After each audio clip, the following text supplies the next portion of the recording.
আসসালামু আলাইকুম এভরিওয়ান। তো গত ভিডিওতে আপনারা দেখেছিলেন যে আমার কাছে এক জোড়া পাখি ছিল। তো এখন এক জোড়া পাখি আর হচ্ছে একটা খাঁচা। তো এর 2 দিন পরে যেন তাদের কাছে মনে হয় এই কলোনিটি হচ্ছে পাখি, নিজেদের হচ্ছে একটু আনন্দ অনুভূত হয়। পাশাপাশি আরেক জোড়া এনে রেখেছি। তো এইবার একটা কাজ করছি যে এবার জোড়াগুলোকে আলাদা করে দিচ্ছি।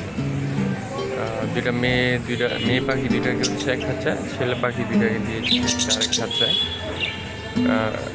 যখন দোকান থেকে পাখিগুলো কিনছিলাম ওই টাইমে হচ্ছে দোকানদার বলছেন যেভাবে আলাদা রেখে প্রায় 1 সপ্তাহ এভাবে আলাদা রাখার পরে তারপর হচ্ছে যে পাখিটার সাথে একটু ভালো বন্ডিং ওইটার সাথে ওইটাকে দিয়ে দিবেন, তাহলে নাকি হচ্ছে খুব তাড়াতাড়ি তার জোড়াটা লাগে, মিটিংটা করে হচ্ছে তার ডিম বাচ্চা তাড়াতাড়ি করে তারা।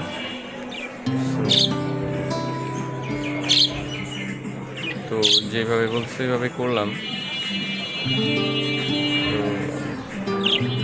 এভাবেই দেখা গেছে যে আরও 3-4 জোড়া পাখি আনবো, জোড়া দিব।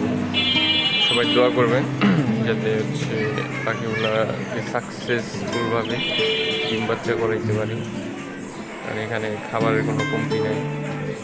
হ্যাঁ, তাদের প্রয়োজনীয় সব কিছুই আছে। সবাই হচ্ছে বেশি বেশি করে দোয়া করবেন। আল্লাহ হাফেজ।